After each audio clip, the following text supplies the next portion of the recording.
Good morning. I'm in Hertfordshire for work and I'm here twice a week. I try to get here in good time because I don't drive. So I actually learnt how to drive and then right at the end didn't have enough cash in that moment to finish the last few that I needed, but I basically could drive. Didn't think it would be a long time, but there was a pandemic and all these things. So anyway, also it's just never really been something I'm extremely interested in, just because I've grown up in central London my whole life, lived and born and raised, so I love to walk and get public transport because obviously it's better for everyone.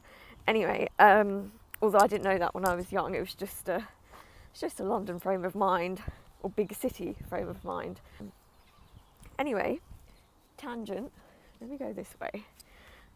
So due to all of that, I commute in early because obviously I'm representing myself and my business. Also, it's a bit of self-care. Like currently, you might have noticed I am walking through a cemetery, church, graveyard, whatever you want to call it.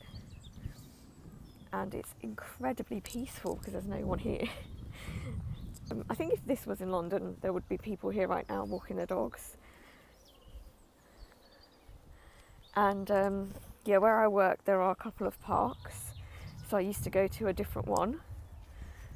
And then now I've really been into coming here. It's incredibly peaceful. So about half my life ago, which I'm 33, so about half my life ago, I did a photo shoot in a cemetery, encouraged by my A-level photography teacher. It feels very full circle because I'm here teaching GCSE photography. Anyway, he was like, oh yeah, I think you should go to a set. I don't know why he said that actually. I can't remember. I think I was just into them anyway. And I was very emo. I'm going downhill. It's going to be hard to walk right back up. Oh my God, it's so pretty here. It's a bit more like natural in this area. What was I saying? Yeah, so I did a project. I shot some pictures. It was of like the different tombstones, gravestones, whatever you want to call them. And I would Photoshop them to make them fly or like turn them into other art than the art that they are. So, don't know if you can hear, but there's birds chirping. This bit is like more countryside-y. It's very nice. You can tell that no one comes here because these graves are hella overgrown. I'm so distracted. So he sent me to Highgate Cemetery, and I've always been like a North London person, as in like living in North London, but I'd never been to Highgate Cemetery and I knew it was famous. The path just ends there. I think I'm going to turn around. So this is back in the day, like you didn't have internet like the way, like that, like navigation on your phone, that wasn't a thing. Smartphones were not a thing. So anyway, went there, thought I had entered the Gothic side, because that's what my teacher told me to do. And I can't remember, because it was obviously half my life ago, I might have turned up and they were like, oh, that side is closed, because that side is sometimes closed. And I think you can only go in if you do a tour. Anyway, had to go into the normal side, but it was massive. And I still found it very interesting. When I got back to the classroom, showed him the pictures, my teacher, he was like, oh, that's not the Gothic side, like the ancient side. I was like, oh, well, there's nothing I can do about it now because you do have to pay to get inside. And I remember like getting the bus, and because I was the same height, but I was little, I was asking like, oh, is this the bus that goes, or maybe when I got off the bus I was like, oh, is this the way to the cemetery, to this old man? And he was like, oh yes it is, it's up the hill. And then he was like, oh, have you lost someone? And I was like, oh no, I'm just going to take pictures. Must have thought I was absolutely crazy. And the way he looked at me, he was a bit baffled because he was like a very old man. And I guess he was going to perhaps mourn. Obviously, if you're going to do any photography in a place like this, obviously be respectful. Those graves are so overgrown, but I kind of like it. Like nature has enveloped you, especially here, because like people are going to the church. You have to be very respectful. Don't be rude. But anyway, so yeah, full circle. Also, again, when I was a teenager, but probably a bit older, I had the opportunity to interview a photographer for some work that I did for a consultancy back then. He's like, oh yeah, meet me at Soho House. It's a clubhouse for like rich / posh people, I guess, in central London. Under the tree we go, at dark.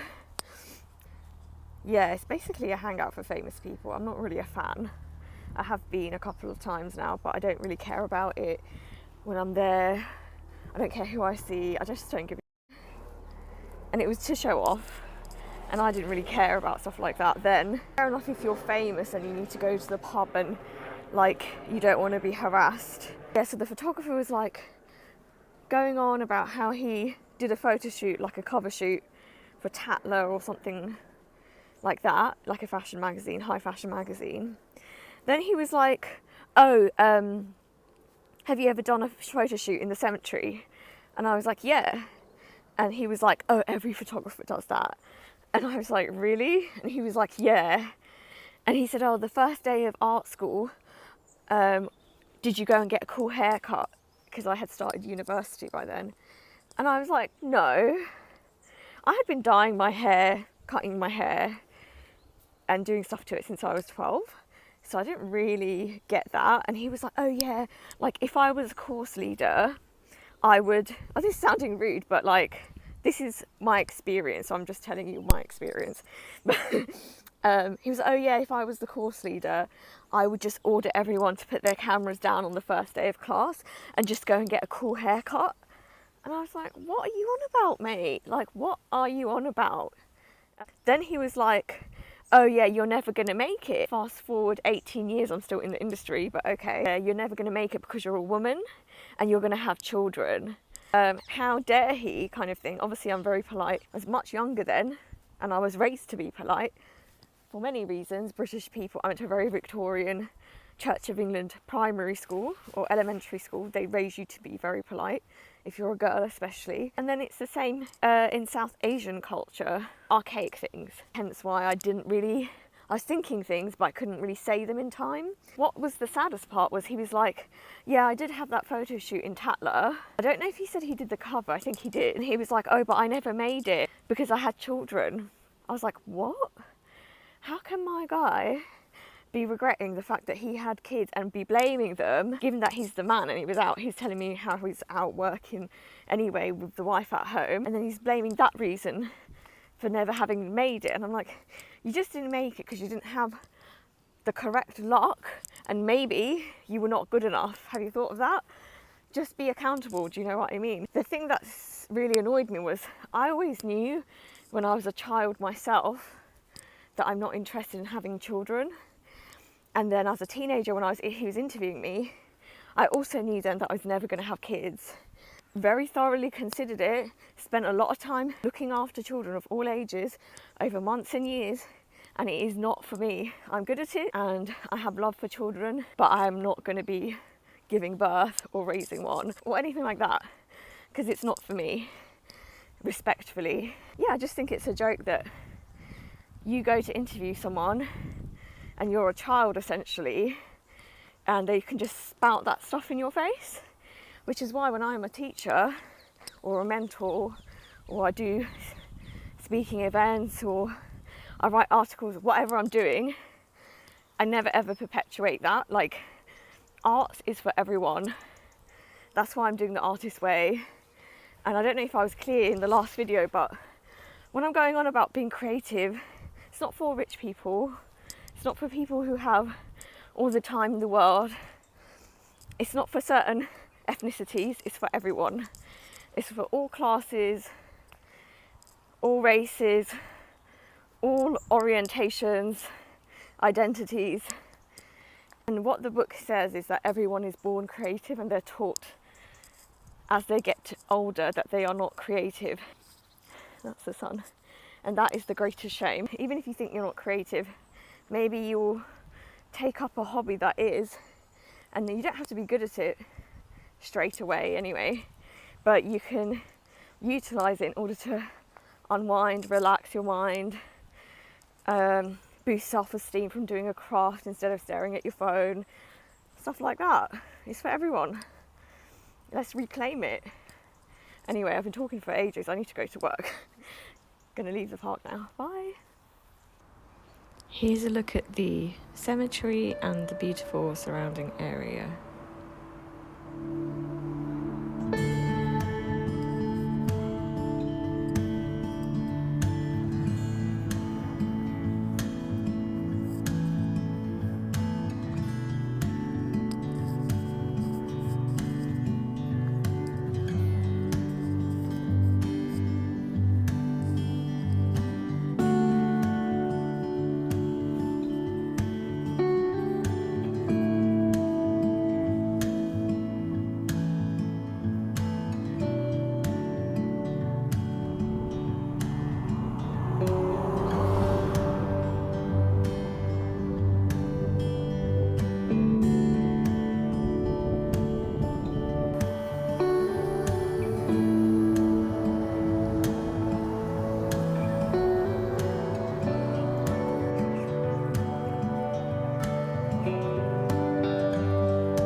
Hiya. So this morning I was teaching photography to differently abled people. I basically take them out and get them some fresh air, and we use photography like art therapy. It's really fun. It's really nice to catch up with everyone at the local authority / charity that I work for.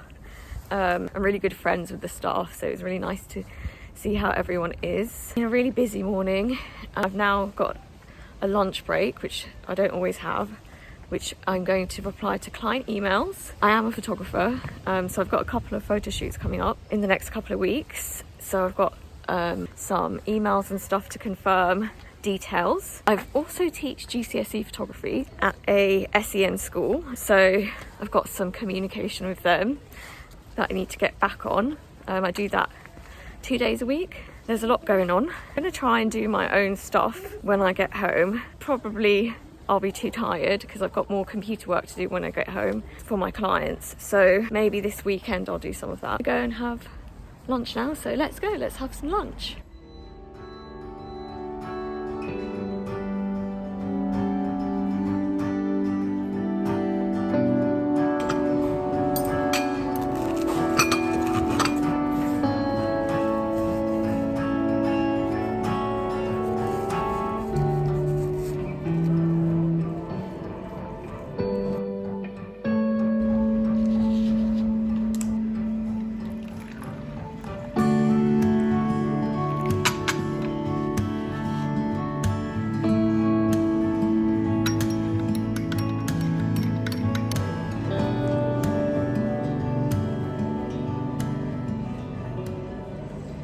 This is when I realise I filled out the wrong forms and I've got to fill out all these forms again, and I'm not too happy about it.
I forgot to say that today really feels like autumn. It's 19 degrees Celsius, which is about 66 degrees Fahrenheit. It's not cold for London, but it's not warm either. Usually when I'm walking with my rain jacket on, I get really stuffy because I'm wearing my work backpack. But today's like super overcast and windy, and I'm not even getting sweaty. It's weird. I'm kind of glad because I don't like to sweat when I commute by walking, because, you know, in Europe we tend to. So anyway, see you later. After I'm done with clients, I return home to work from my home office. And on this day, I had to read some complicated literature to do with my job. So I had to focus and thoroughly read through the documents, which obviously isn't the fun part of my job, but a necessary part. Giving my canvas a second coat, and now it is ready to paint on with gouache.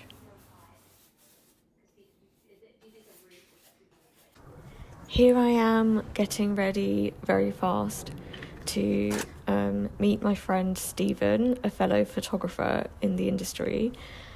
Stephen has a project called Deaf Mosaics, which is incredibly interesting, and he photographs lots of people of different backgrounds who experience deafness or are part of the deaf community, and it's a really great project, so I highly recommend giving it a Google and checking it out. We were supposed to be going to a new photography gallery / museum. If you guys would like me to do a proper get ready with me makeup video, then let me know down below.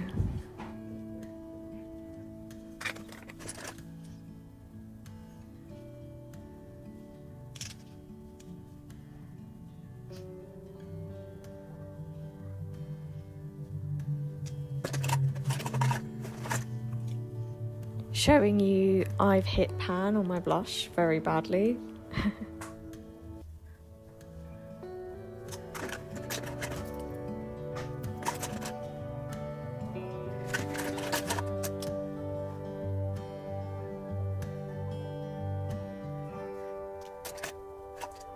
I teach an amazing photography class of students in the United States who are all differently abled, amazing women.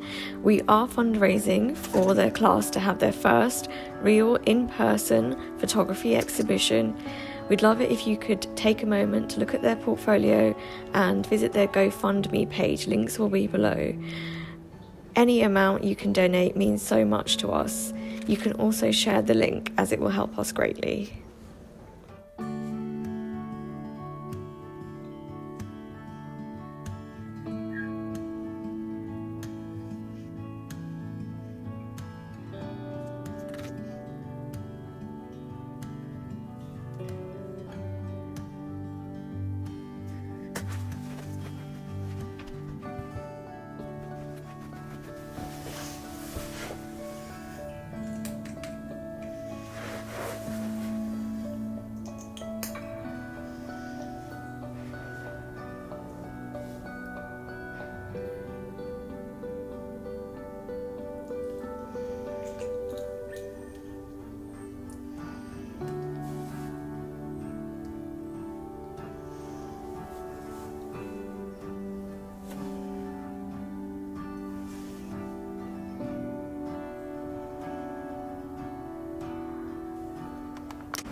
Here's a quick outfit of the day before I run out the door. Doors are closing.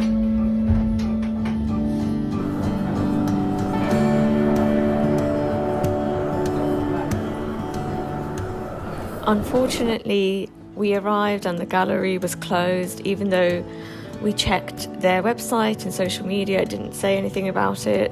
It's on Jermyn Street. Closest stations are Piccadilly Circus and Green Park. After I hung out with Stephen, I picked up my package and went home. I was very excited to open this package because I had ordered an autumnal spooky season mug that I was extremely excited about using. Okay. Good morning, it's 6:45 a.m.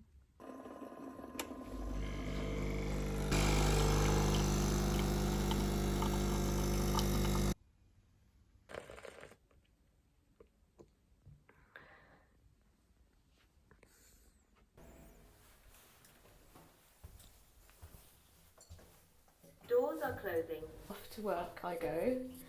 This list is I've got moving down. a tripod and a camera bag.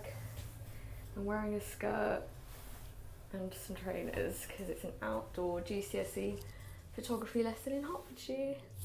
Floor 0.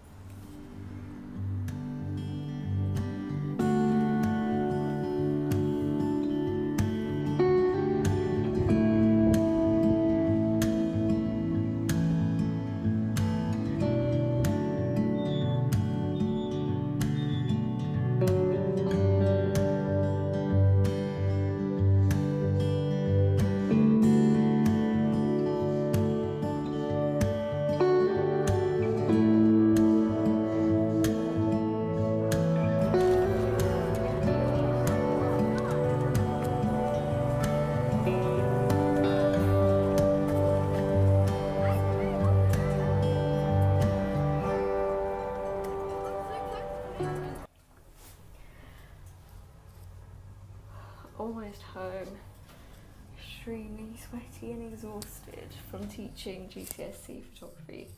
Floor 3.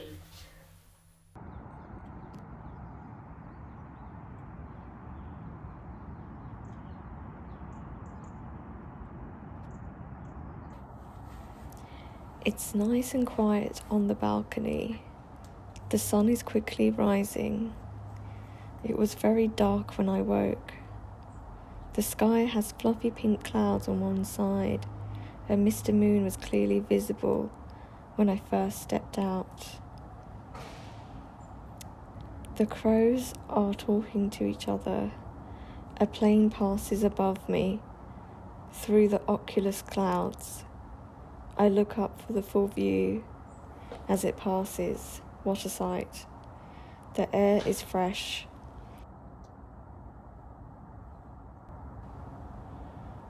You can hear the constant whisper of the road in the distance.